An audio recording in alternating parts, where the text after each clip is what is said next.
रमता राम जपो रे प्राणी, अब तो सुन ले राम कहानी।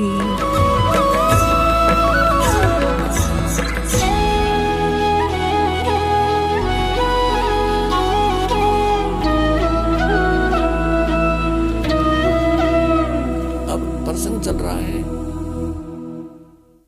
कि आज तक हमें परमात्मा की जानकारी यथार्थ रूप में नहीं हुई। एक शेख फरीद नाम का मुसलमान धर्म में उत्पन्न एक पुण्यकर्मी प्राणी था। पुण्यात्माओं, हम आज से नहीं जन्म मर रहे, असंख्य जन्म हो गए और इस चतुर्युगी में हम सतयुग से लेकर आज तक जन्मते मरते रहे। और इस कलयुग से पहले हम अलग ना कोई मुसलमान था, ना हिंदू था, ना सिख था, ना ईसाई था।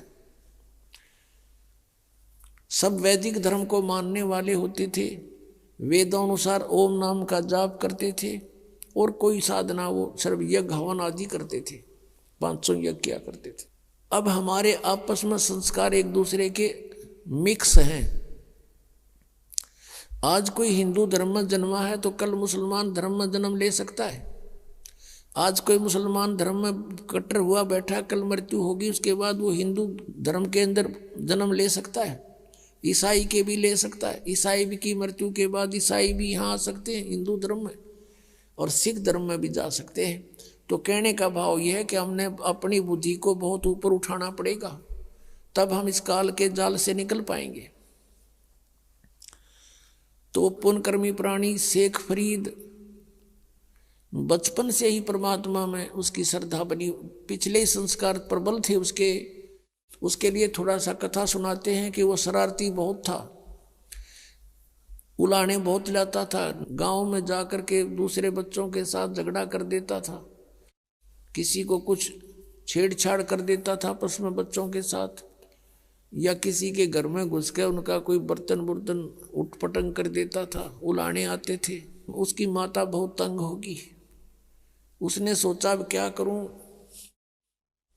इसको कैसे शांत करूं। तब उसने एक दिन सोचा कि इसको कहती हूं कि बेटा तू नमाज कर ले। शेख फरीद की माता ने कहा कि बेटा तू नमाज करा कर। छोटा ही बालक था, 3-4 वर्ष का। कहने लगा क्यों, मैं क्यों करूं नमाज, मुझे क्या मिलेगा। और वो उसका फेवरेट फ्रूट था खजूर, जो है वो खजूर बहुत खाता था, उसको बड़ा पसंद थे।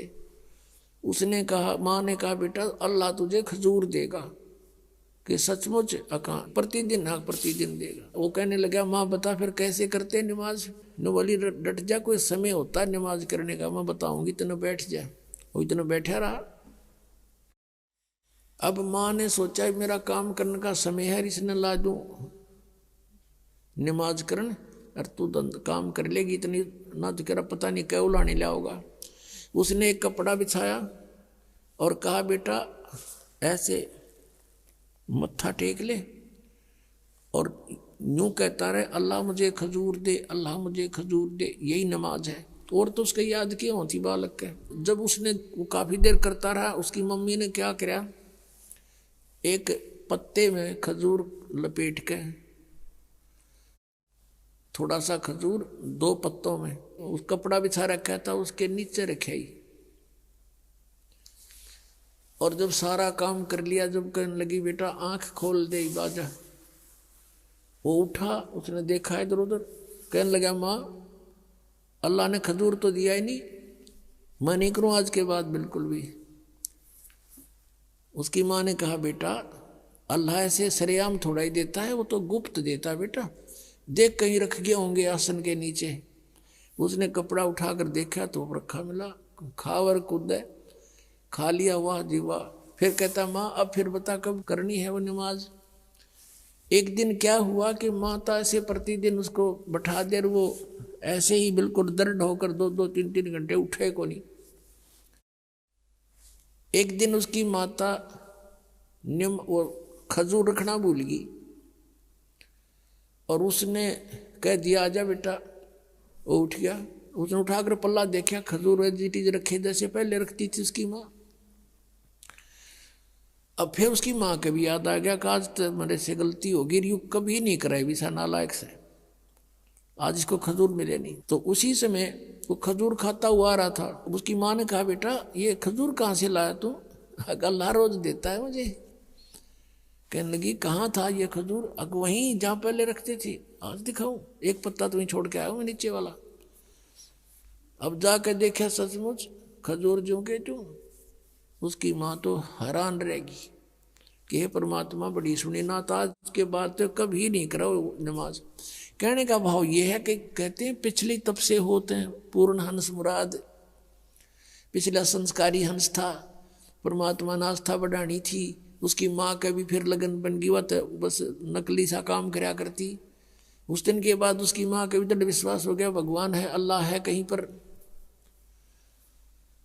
तो जब वो बड़ा हुआ तो उसने घर त्याग दिया, क्योंकि रुक नहीं सकता वो प्राणी जिसको चाह भगवान की है। अब जो परंपरागत उनकी क्रियाएं थी, मांस खाना, वो उनको पसंद नहीं था उस प्यारी आत्मा को। उसने छोड़ दिया कि ये तो कुछ जची नहीं बात। हिंसा करके भगवान मिला करते हैं कभी। अब वो शेख फरीद पुण्यात्मा परमात्मा की तलाश में कहाँ जाते हैं? संत के पास, के संतों के पास परमात्मा के पाने की विधि होती है। एक फक्कड़ फकीर था, सिद्ध पुरुष था, साधना करता था, सिद्धि में प्रसिद्ध हो रहा था। उसके पास पहुंच गए, उनसे बातें की। उसने अपना जो साधन जाने था वो बता दिया, बेटा कठिन से कठिन तप कर, जितना कष्ट दोगे शरीर को उतना ही भगवान निकटाएगा। अब शेख फरीद तो गए ही भगवान पाने के लिए थे, दिन रात अपने खूब कष्ट करें, जो भी गुरुजी आदेश दें वही पालन करें। अब शेख फरीद गए हुए थे किस लिए? परमात्मा के लिए, और गुरुजी के आदेश का 100% पालन करते थे। उस आश्रम में उनके पास और भी 5-7 शिष्य रहते थे। और शेख फरीद के जाने के बाद उनके गुरुदेव की उस बच्चे में वो ज्यादा प्रिय लगने लगा, क्योंकि वो हर कार्य को उनकी इच्छा अनुसार करता था। ऐसे बैठा रहता था या खड़ा रहता था जब तक आज्ञा नहीं होती थी। उनके गुरुजी अधिकतर उसी से सेवा लेते थे।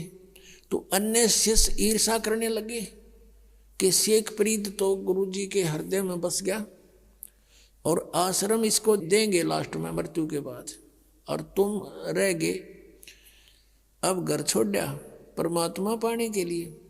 और वहां जाकर फिर ये राग द्वेष अभिमान बढ़ाई की भूख ज्यों की त्यों, फिर किस लिए डले ढो रहे हो वहां पर?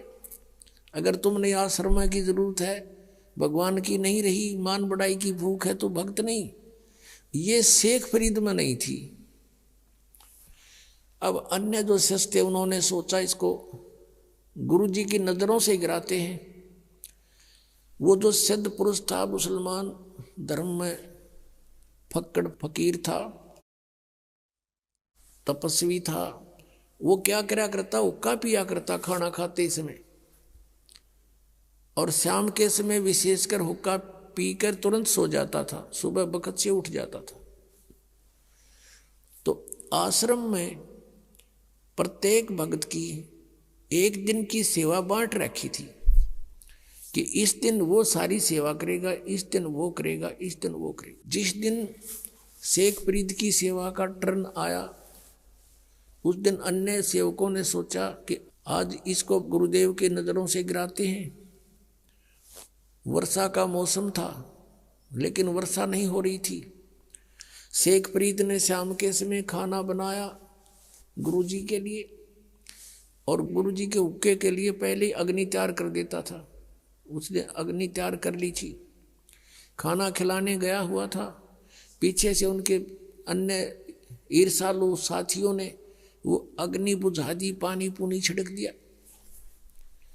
अब शेख फरीद ने तो ये सोचा था कि 2 मिनट में हुक्का भर के दे दूंगा, और वो गुरुजी इतना क्रोधी था, अगर 5 मिनट लेट हो जाता ना कोई भी किसी कार्य में,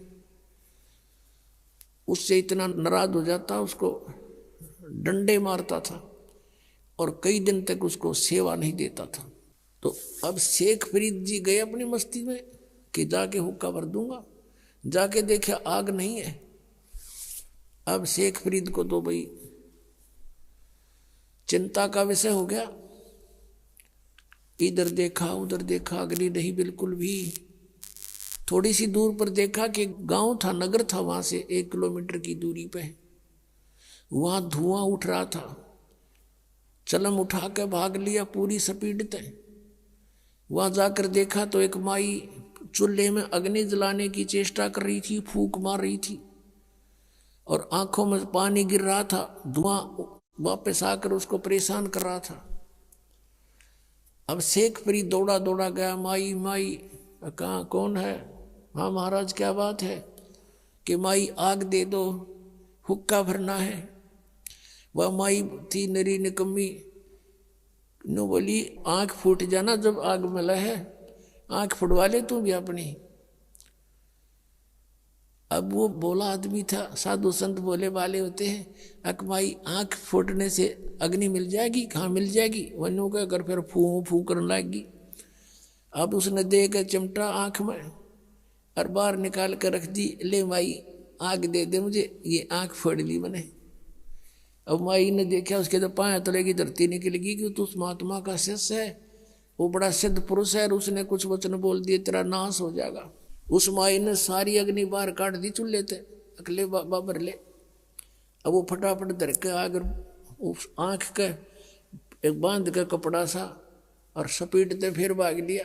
उधर से गुरुजी ने आवाज लगाई, रे शेख फरीद, रे फरीद कित मर गया। तीसरी आवाज जब लगाई, जब 2 एकड़ की दूरी से आवाज करी, आ गया गुरुजी, आ गया गुरुजी।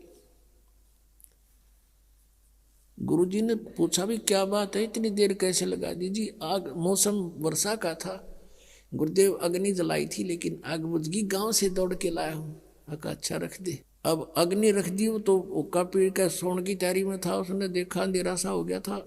कह आंख का क्या लग गया? जी आपके रहते क्या लगे गुरुदेव, क्या लगे? नुका के बाहर निकल गया। कहा अच्छा भाई। अब माई ने सारी रात काटनी मुश्किल होगी, अब तेरे ऊपर बिजली गिरेगी, वो बताओगा गुरुजी को ऐसे ऐसे, और ये सिद्ध पुरुष है को वचन बोल दिया तेरा नाश होगा। सुबह सुबह जाली माई ले करके उसको आंख को मटके के कापण पर ढक्कन पर रख लेगी और कहा महाराज मेरे से गलती होगी, माफ कर दियो, आपका शेष अग्नि लेने गया था, मैं ऐसे ऐसे धूमे में दुखी हो रही थी और मेरे मुख से निकल गया कि आंख फुटवा ले, आंख फुटते तो अग्नि मिलती है, और आपके शेष ने आंख निकाल कर रख दी, महाराज मेरे पे गलती होगी, माफ कर दो। माथा टेक कर रोआ बुढ़िया माई। अब उस गुरुजी के समझ में नहीं आ रही या कहना के चाह रही है।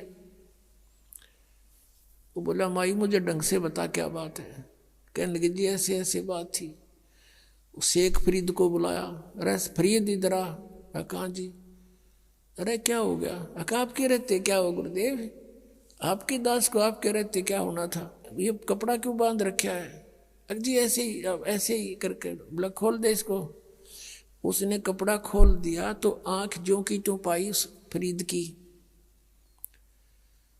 अब वह माई देख कर हैरान रहेगी, लेकिन दूसरी आंख से वह कुछ छोटी बन गई।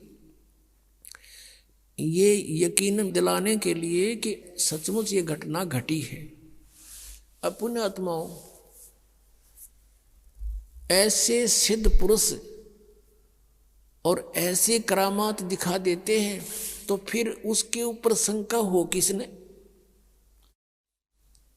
अब ये बातें अब तत्व ज्ञान से आपका समझ में आएंगी कि ऐसा सिद्ध पुरुष था वो तपस्वी होका पाड़, कि उसके क्योंकि पिछले संस्कार थे उन पुनकर्म प्राणियों के, पिछले ही तब से होते हैं पूर्ण हंस मुराद। वर्तमान की सिद्ध साधना कुछ थी नहीं उनकी, दोनों की, ना शेख फरीद की थी ना उस गुरु की थी, पिछले संस्कारों से थी, पिछले जन्म जन्मों के वो विद्यमान होते हैं। तो भी उन्हीं को अंगड़ाई आती है भक्ति की, घर त्याग देते हैं, लेकिन आगे साधना ना होने से वो अपनी बैटरी डिस्चार्ज कर जाते हैं ऐसे सिद्धि दिखाकर।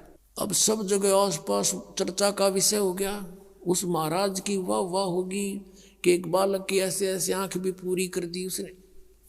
सारी जनता आसपास की पूजन लायक गिर, वो महात्मा सिद्ध पुरुष और सुप्रीम वो हो गया वहां का संत। अब कुछ दिनों के बाद क्या हुआ कि उसकी मृत्यु होगी। मृत्यु के उपरांत शेख फरीद ने वो आश्रम त्याग दिया। सोचा साधना करनी है, गुरुजी ने कहा कठिन तप करो, भगवान निकट आवेगा, उसके दीदार हो जाएगा। शेख फरीद तो परमात्मा पाने के लिए घर से निकला था और भगवान ना मिला तो इस मनुष्य शरीर का बनेगा क्या, मैं करूंगा क्या इस मिट्टी का, ये सोचकर गुरुजी के आप बताए अनुसार घोर तप शुरू कर दिया। एक वृक्ष की मोटी टहनी कुएं के ऊपर से गई हुई थी। उसने सोचा बहुत साधना कर ली, वैसे करता हूं, ऊपर रस्सा बांध लिया वृक्ष के और अपने पैरों में बांध लिया दोनों में, और शेष रस्सा नीचे को लटका दिया और उल्टा लटक गया। अब 12 वर्ष तक उसने उल्टा लटक के कई घंटों कुएं में साधना की और 12 वर्ष के अंदर 50 किलो अन्न खाया था शेख फरीद ने। 50 किलो 12 वर्ष में। यदि 10 ग्राम भी हम सोच कर चल रहे हैं तो एक महीने की भी 10 ग्राम तो होता भी कुछ को ना, 100 ग्राम माने तो भी एक महीने की ही 36 किलो हो जाती है। अपने आत्माओं, अब 12 वर्ष के अंदर 40 किलो अन्न खाया तो कैसा शरीर होगा उसका। अस्थि पंजर रह गया शेष। वो बाहर आकर के कभी कभी विश्राम करता था, परमात्मा की याद को कि उसमें तरफ में रहता था और वो ऐसे लेटा हुआ था। कौव्या ने देखा कि ये व्यक्ति मर चुका है, वो उसके ऊपर आकर बैठ गए। शरीर पर कहीं मांस था ही नहीं। उन्होंने सोची कौवों ने कि माथे पर बैठ कर इनकी आंख निकाल लेते हैं। तब वो थोड़ा सा मुंह खुला उसका, कहा कि भाई कौवो, मेरे शरीर पर कहीं मांस बचा हो, उस मांस को खा लो, मेरी आंखों को मत छुओ, इसको ना डिस्टर्ब करो, मुझे अल्लाह के दीदार की आशा है,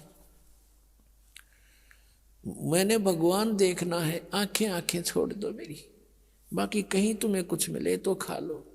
ये मुसलमान थे और जो मांस खाओ, बकरे काटे, गऊ काटे, ये परमात्मा पालेंगे।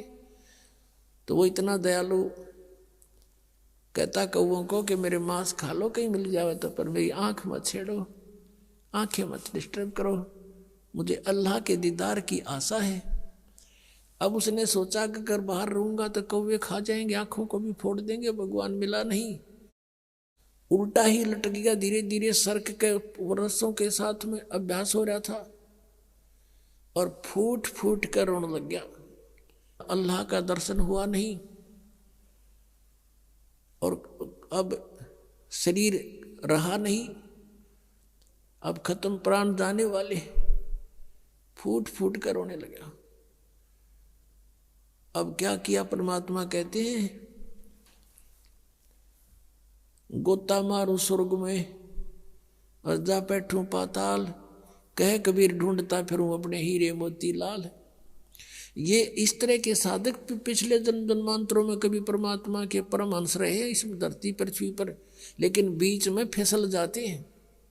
उन्हीं में से शेख फरीद था। अब परमात्मा पहुंच गए वहां पर, उस कुएं पर खड़े हो गए और उसके रस्से को पकड़कर खींचने लगे, क्योंकि पहले कुएं बहुत गहरे होते थे, रस्से लंबे लंबे होते थे। ऐसे खींचने लगे बाहर को। शेख फरीद ने सोचा कोई शरारती आ गया पाली और मुझे डिस्टर्ब कर रहा है। और पहले भी ऐसे गवाले जो होते थे, भेड़ बकरियां चराने वाले, जो गंवार टाइप व्यक्ति, उनमें से कोई ना कोई बाबा जी उस संत के रस्से को पकड़कर ऐसे हिला देता था और यूं बैठ कर देखता था तमाशा। वो क्या कर लेता था, ऐसे सिर कर लेता था कि सिर में चोट ना आ जा, और कभी कुएं के इधर लगता था जाके, कभी इधर। वो कुछ देर छेड़छाड़ कर चले जाते थे। पता था उसका कि किस किस के साथ लड़ूं, बच्चे हैं, करते रहेंगे। उन्हीं में से कोई और दूसरा उनको धमका देता था कि ऐसा मत करा करो संतों के साथ, तो कई दिन नहीं कोई आता था। अब शेख फरीद ने सोचा कि पहले तो ऐसे हिला लूका छोड़ जाते थे, आज यूं ऐसा निकम्मा मिल गया कि इसने बाहर निकाल लिया। मैं अब वो बाहर निकालते निकालते यूं उल्टा लटका लटका कहता है, अरे भाई मुझे ना छेड़े, मुझे डिस्टर्ब ना करे, मैं अपना काम कर रहा हूं, तू अपना काम कर। परमात्मा ने कहा कि तू क्या कर रहा है यहाँ पर? ए भाई, मैं भगवान के दर्शन के लिए, परमात्मा को देखने के लिए, परमात्मा के पाने के लिए मैं साधना कर रहा हूं। तो परमेश्वर कबीर देव जी ने कहा कि मैं हूं अल्लाहू अकबर। अब ये बात सुनकर शेख फरीद के माथे पे चोड़ी पड़ी, कहने लगे भाई मजाक ना करें, आप अल्लाह नहीं हो सकते, क्योंकि अल्लाह तो निराकार है, वो तो बेचून है, अल्लाह दिखाई थोड़ी देता है। अब परमात्मा कहने लगा, भले आदमी फिर तू डरे ढो इसमें, तू क्या कर रहा है? एक तरफ तो कहता मैं परमात्मा के दीदार के लिए प्रयत्न कर रहा हूं, और परमात्मा निराकार बतावे तू, फिर क्यों डले डो रहा है इसमें? क्या फायदा तेरा इसमें ये साधना करने का जब वो निराकार है? क्या देखेगा उसका दीदार, क्या करेगा? अब क्या करे ना, गाम कर ज्ञान का तो चमका ऐसा लग गया करे, एकदम उसकी बुद्धि सेट होगी, मालिक खड़े सामने, उसको ये समझ में आ गई उस शेख फरीद के कि भाई अगर ये परमात्मा तो नहीं हो सकता, लेकिन परमात्मा का बाखबर जरूर है, यानी तत्वदर्शी संत अवश्य है। उसने उल्टा लटके लटके पैर पकड़ दिए कि महाराज मुझे भगवान का ज्ञान बता दे, मुझे अल्लाह की आवश्यकता है, अल्लाह के दर्शन करूंगा। परमात्मा ने कहा तुम फिर वही बात करे, अल्लाह के दर्शन करूंगा, तुम्हारा अल्लाह बेचून निराकार बताओ, तुम अल्लाह के दर्शन क्या खाक करेगा? तू अगर दर्शन करेगा तो अल्लाह साकार हुआ। अब वो कहता हाँ बिल्कुल ठीक है, नहीं तो दीदार सब दाना नहीं चाहिए तुम्हारे मुख पर। तो वो कहने लगा जैसा भी है मुझे रास्ता बता दो, मैं भटक चुका हूं, मेरा अंत आने वाला है और परमात्मा मुझे मिला नहीं।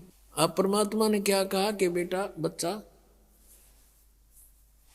इस देही शरीर के साथ तेरी के शत्रुता है वो कभी खत्म कर लिया, बहुत कॉस्टली है, इस तरह परमात्मा नहीं मिलता।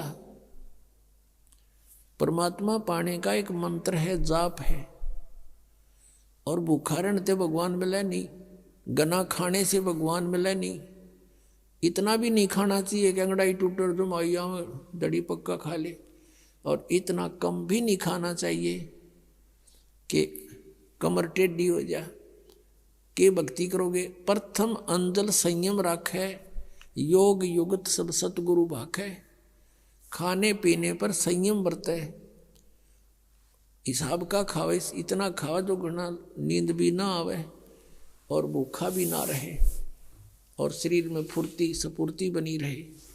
और ये साधना कर। फिर शेख फरीद को धीरे धीरे खाना खिलाया, फल खिलाए, फूल खिलाए, फिर धीरे धीरे खाना खाने लगा और फिर वो परमात्मा के साथ ही हो लिया।